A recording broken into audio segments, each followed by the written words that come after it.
Oh, andyan pala kayo.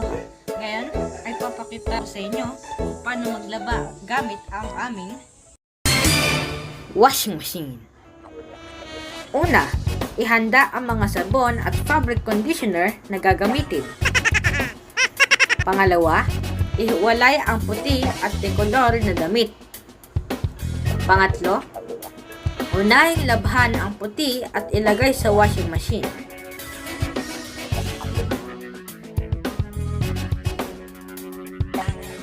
Pang-apat, ilagay ang sabon at ang fabric conditioner sa kanyang lagayan.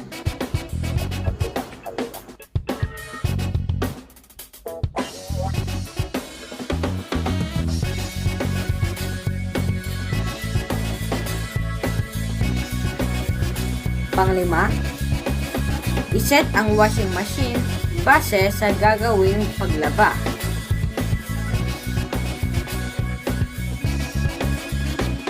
Pindutin ang start button at hayaang malabhan ang mga damit hanggang matapos ang oras.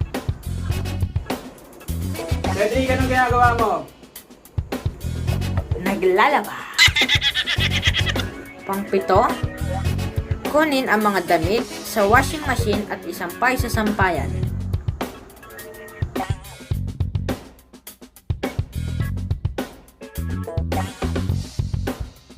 Alam niyo ba, na noong panahon na wala pang washing machine, ay mano-mano ang paglalabang ginagawa ng ating mga lola, at may mga pagkakataon noon na actually hanggang ngayon, may mga tao pa rin na naglalaba sa sapa at ilog na umaagos. Pero ngayon, pag-unlad ng teknolohiya, ay napapadali ang iba't ibang gawain gaya ng paglalaba. At dahil dito, hindi tayo nahihirapan ng mga kahenerasyon kong kabilang sa makabagong panahon. Salamat sa pag-unlad ng teknolohiya at salamat sa panonood.